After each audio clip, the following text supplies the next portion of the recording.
And joining Capitol Review now is Scohnfeld. He's the courts and legal reporter for The Hill. Zach, welcome. Thanks for having me. Let's talk about the president's hush money trial. How do you think things are going so far?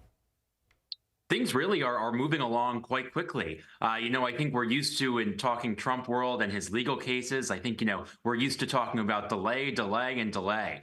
But now that this trial is underway, things are really moving along. We've seen at this point most of the prosecution's witnesses now having taken the stand.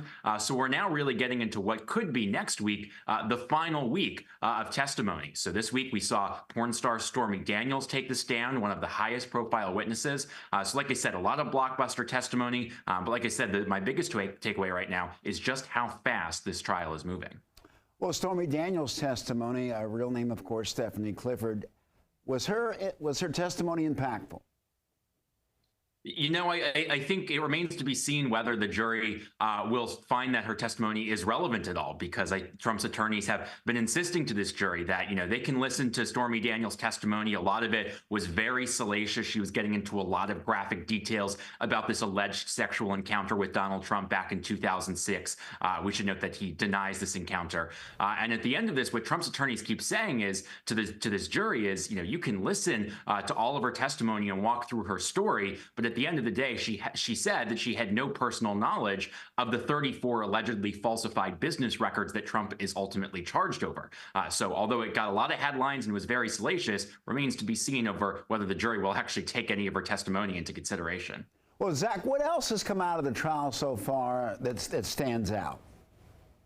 I think we're seeing a lot of people come back from Trump's orbit who have really faded away for a while. Witnesses like someone like Hope Hicks. She worked at the Trump Organization. She worked on Trump's 2016 campaign. She then worked in the White House as his communications director. But people like her, since Donald Trump, after January 6th, and he's been out of the White House, some of these witnesses have really faded away, and we haven't seen them publicly. So I think, it's been interesting to see in the courtroom, not only what the witnesses are saying, but just the fact that, people like Hope Hicks, it was the first time that she had seen Donald Trump in years. When Stormy Daniels took the stand, she said that she had not spoken to Donald Trump since, I think, 2007.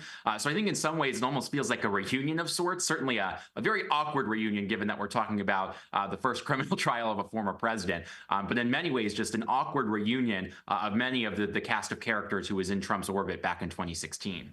Zach, what could we see happen next?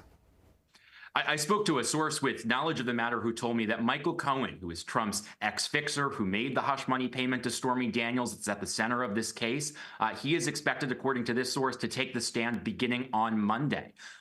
He is expected to be one of prosecutors' star witnesses. This is expected to be the climax of the trial. He is expected to, on the stand, directly implicate Trump, taking a step that many of the witnesses so far have not yet done so. So I think his testimony will be the most important out of any witness in this trial. That's all set to happen next week. And when he gets off the stand, it seems like prosecutors, they may have one or two more witnesses after him, but at this point, they're pretty much wrapping up when Michael Cohen gets off that stand next week. And Zach, how impactful would a guilty verdict be for the former president, or is it tough to tell? I think it is tough to tell, right? Look back to his indictments last year, where we saw in his poll ratings, after he was indicted in this case and the others, his polling stayed the same, if not increased. So, there is polling to suggest that some voters out there, if Trump is convicted in this case, they may change who they want to vote for in November. But we'll have to actually see if that, plays out in the real world and not just this polling data. But certainly, I think you can expect whichever ways this goes, Trump has really just built his 2024 campaign off these cases and just portraying himself as a victim who's being politically persecuted. So I think whether it's a conviction, an acquittal, or even a hung jury, I think you can expect to see Trump continue to portray himself that way and portray himself as a victim as he attempts to retake the White House. Scohnfeld, thank you very much for joining us. Good to be with you.